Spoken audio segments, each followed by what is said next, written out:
कि ये चार बातें बड़े ही भाग्यशाली को प्राप्त होती हैं। पहला मनुष्यत्व, दूसरा धर्म श्रवण, तीसरा विशिष्ट श्रद्धा और चौथा संयम पूर्ण परमार्थ। मनुष्य शरीर ये किसी कर्म के फल से नहीं मिला है, भगवान की कृपा से मिला है। बड़े भाग्यशाली जिनको मानव देह की प्राप्ति हुई। मानव देह प्राप्त करके दूसरा महाभाग्य सत्संग, धर्म श्रवणम, धर्म शास्त्र से युक्त सत्संग। मनमानी एक दक्षिण की वार्ता, एक उत्तर की वार्ता, कोई तुकतान ही नहीं मिल रहा। क्या कहना चाहते समझे में नहीं आता, बताना क्या चाहते हैं। तस्मात् शास्त्रम प्रमाणम ते, शास्त्र प्रमाणित महापुरुषों से प्रमाणित जो वाक्य उसे सत्संग कहते हैं। अपना अनुभव, शास्त्र सम्मत महापुरुषों के अनुभव, इन्हीं की चर्चा को सत्संग कहते हैं। मनोरंजन को सत्संग नहीं कहते। धर्म श्रवण सत्संग ये बड़ी दुर्लभ बात है। मनुष्य शरीर मिला और सत्संग मिला। अब सत्संग में अगला है श्रद्धा। जो सुना उसको धारण किया। जो मनुष्य शरीर प्राप्त करके अवनीत स्वभाव के होते हैं, उद्दंड स्वभाव के होते हैं, ना उनको नमन भक्ति आती है, ना उनको एक उद्दंड स्वभाव, ऐसे सत्संग में जाकर भी कुछ लाभ नहीं ले पाते। खलऊ करें भली पाई सुसंगु, मिटे न मलिन स्वभाव भंगु। वो अभिमानी जन, वो दुष्ट स्वभाव वाले, भगवान की कृपा हुई, साधु दर्शन साधु संग, लेकिन वो लाभ नहीं ले पाते। अवनीत को विपत्ति ही मिलती है, भगवत संपत्ति नहीं। अवनीत को, दुष्ट स्वभाव, उद्दंड अभिमानी को दुर्दशा ही प्राप्त होती है। जो विनीत है वही शिक्षा को प्राप्त कर पाता, विनयशील नम्र। इसीलिए कहा महापुरुषों के पास जाओ, प्रणिपातेन साष्टांग दंडवत, हाथ जोड़कर बड़ी दैन्यता से, तब वहां तुम ग्रहण कर पाओगे। अंजलि चढ़ाकर माथे पर हाथ रखकर सम्मान प्रदर्शित करते हुए मन वचन शरीर से विनयवनत होकर के तब सत्संग का लाभ लिया जाता है। बोले संयम पुरुषार्थ। अब जो सत्संग में सुना पूर्ण विश्वास के साथ, वैसे ही संयम और खूब परमार्थ का पुरुषार्थ जान लगा करके एक बार जैसे कहा, दांती पीसते हुए कमर कस के हमको चढ़ जाना इस चढ़ाई पर। निरंतर नाम जप, निरंतर भजन, असत आचरणों का त्याग। जो मानव शरीर प्राप्त करके सत्संग मिला पर उस पर श्रद्धा नहीं है, तो 20 साल सत्संग सुनने पर परिवर्तन नहीं होगा। और अगर श्रद्धा है तो उसका परिणाम है कि वो तत्पर हो जाएगा, वैसे ही आचरण करने लगेगा सत्संग में जैसा कहा गया है। तो मानव शरीर, सत्संग और सत्संग पे श्रद्धा, और श्रद्धा का स्वरूप है यथार्थ जो बोला जा रहा है उसे अपने जीवन में उतार लेना, और दिव्य पुरुषार्थ खूब मेहनत करके साधन भजन करना। ये चार बातें बड़े सौभाग्यशाली में होते हैं। जो तपस्वी मनुष्य शरीर पाकर सत्संग सुनकर श्रद्धानुसार पुरुषार्थ करता है, वो अपनी अंतरात्मा में ही भगवत साक्षात्कार कर लेता है, हृदय में ही। जो प्रमादी पुरुष होता है वो धन का केवल चिंतन करता है कि चलो सत्संग में चलते, कोई उपाय मिले जिससे धन मिल जाए। सत्संग करते हैं धन के लिए, सत्संग सुनते हैं धन के लिए। वो प्रमादी पुरुष होता है, प्रमत्त पुरुष होता है। जो अप्रमत्त है वो भगवान की प्राप्ति की, कहां जाऊं, कैसे कोई मुझे बता दे, कैसे भगवत प्राप्ति होगी, कैसे मैं काम आदि दोषों पर विजय प्राप्त करके स्वरूप बोध प्राप्त करूं। संसारी मनुष्य अपने प्रिय परिवार के कुटुंबियों के लिए बुरा से बुरा पाप कर्म करता है, और जब मरता है तो अकेले उसको फल भोगना पड़ता है। अकेला दुख, अकेला यहां से जाता है, अकेला दुख भोगता है। कोई भी घर परिवार का नरक में बंटवारा नहीं करता जाके। इसलिए कुटुंब के मोह में फंसकर पाप कर्म ना किया जाए। जो संयम नियम पूर्वक जीवन व्यतीत करता है वही इन भोगों से बच पाता है। नहीं तो एक काम भोग इतना लुभावना है कि बड़े बड़े संयमी पुरुषों का मन आकृष्ट हो जाता है और भ्रष्ट हो जाते हैं। साधक हर समय अंतःकरण की शोध करता रहे कि कहीं काम ने दबाव तो नहीं कर दिया, कहीं क्रोध तो हमारे अंतःकरण पर प्रभाव नहीं कर रहा, कहीं अहंकार तो नहीं छा रहा है। अगर ऐसा है तो संपूर्ण माया अपना प्रभाव दिखा देगी। काम क्रोध अहंकार हृदय में है तो सावधान। जैसे वृक्ष का पत्ता पतझड़ ऋतुकालिक रात्रि समूह के बीत जाने पर पीला होकर गिर जाता है, ऐसे ही तुम्हारी आयु समाप्त होने पर ये शरीर नष्ट हो जाएगा। इसलिए एक क्षण भी पाप कर्म में मत लगाओ।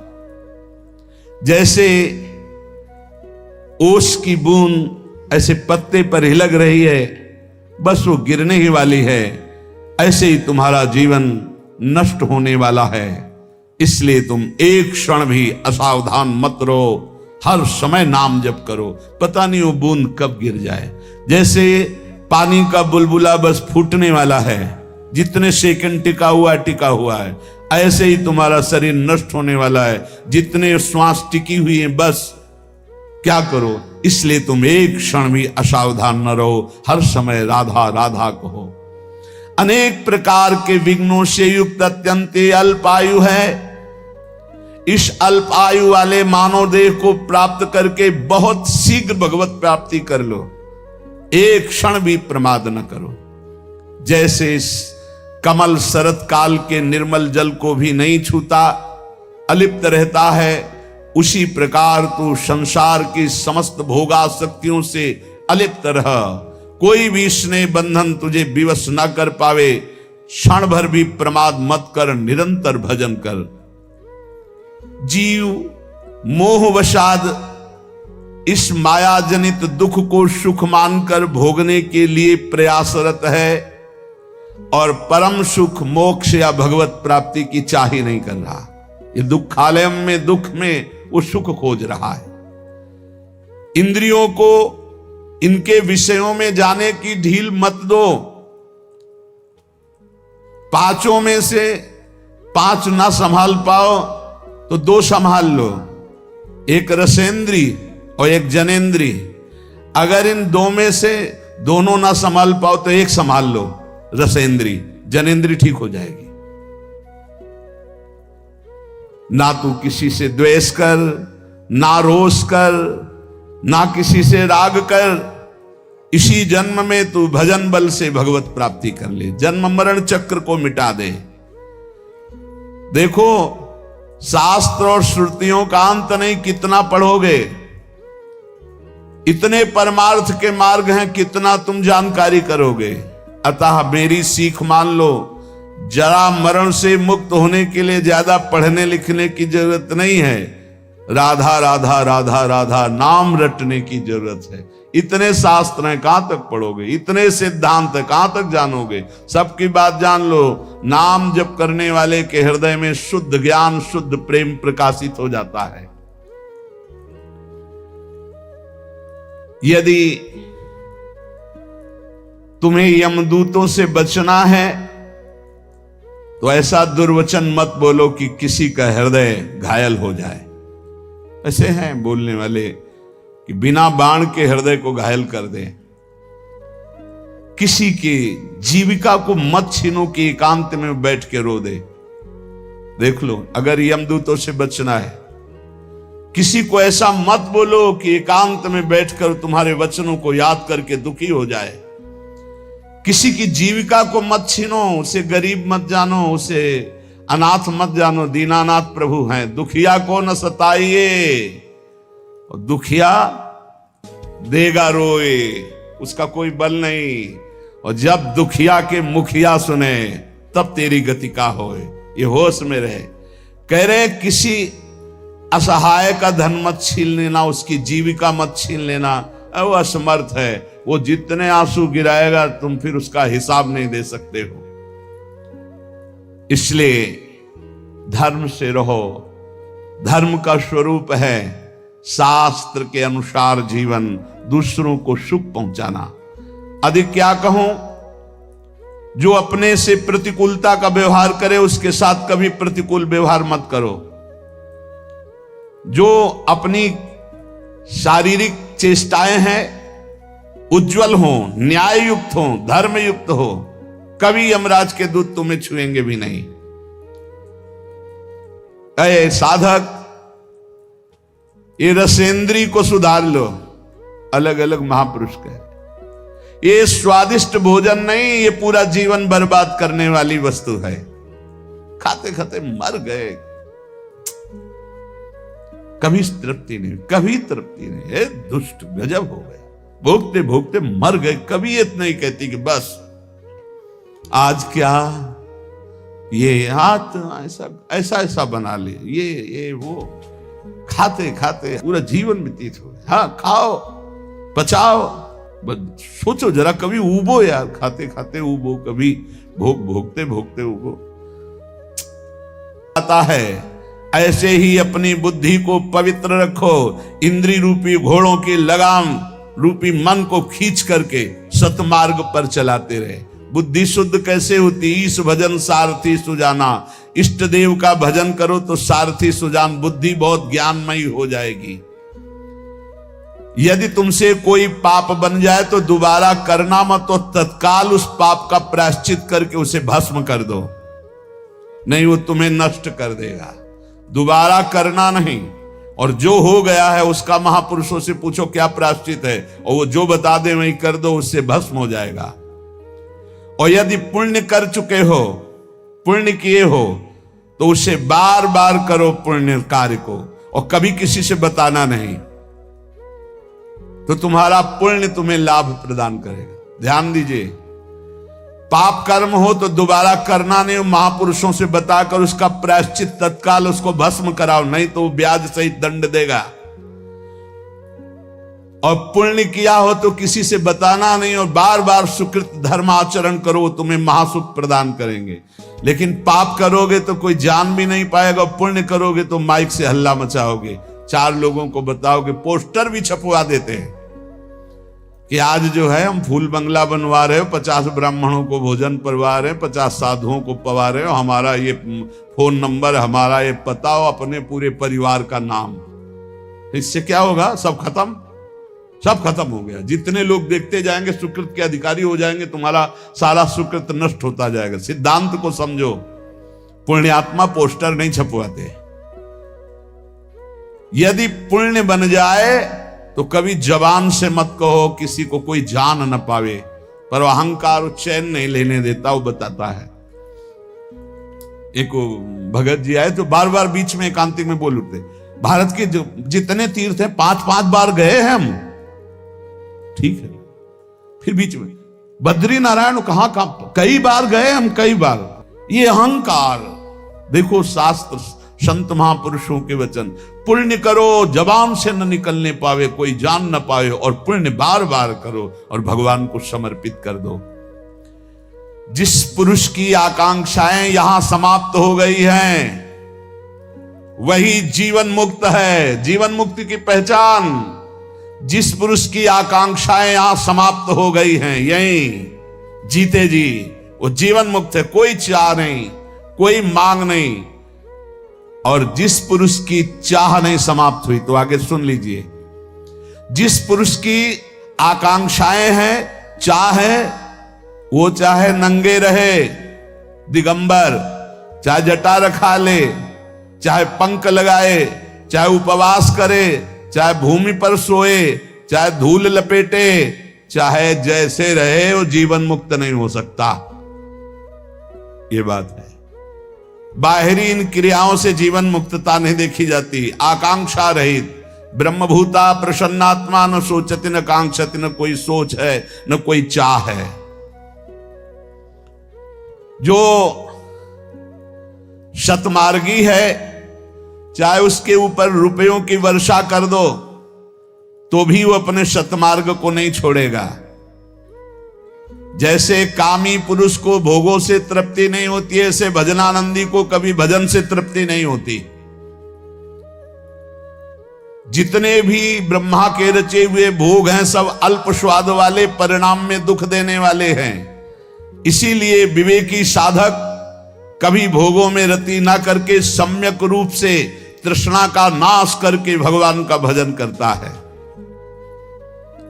राग के समान अग्नि नहीं, जला डालेगा। द्वेष के समान मल नहीं, भजन में बाधा पहुंचा देगा। पराई निंदा के समान दुख नहीं, मत करना, नहीं तो दुख में फंस जाओगे। दूसरे को दुख देने के समान अशांति नहीं। अगर दूसरों को दुख दिया तो तुम स्वयं अशांत हो जाओगे। उपासक ध्यान दे, जब तुमसे कोई द्वेष करे, शत्रुता करे, तो तुम्हारा बर्ताव प्यार का होना चाहिए। करो। साधु मार्ग में चलने वाले, चाहे गृहस्थ हो चाहे विरक्त, जब तुमसे कोई कटु व्यवहार करे, द्वेष दुश्मन का व्यवहार करे, तो तुम उससे पहले बोलो राधे राधे। वो भले गाली दे, तुम ऐसे, तुम्हारा व्यवहार प्यार का होना चाहिए। जो तुम्हारा अनिष्ट करे उसे तुम आशीर्वाद दो। देखो भगवान के पार्षद का स्वभाव। जो तुमसे घृणा करे उसका तुम मंगल सोचो। जो तुम्हारी निंदा करे तुम प्रभु से प्रार्थना करो कि उसकी बुद्धि शुद्ध हो। यह है भगवत मार्ग। कितने कठिन है। जो हमसे दुश्मनी करे उससे हम प्यार से झुक के बात करें। जो हमारा बुरा चाहे उसको हम आशीर्वाद दें। जो हमसे घृणा नफरत करे उसका मंगल मनावें। जो हमसे द्वेष करे उसके लिए प्रभु से प्रार्थना करें। थोड़ो खाई तो कल्पे झलपे, घणो खाई कै रोगी।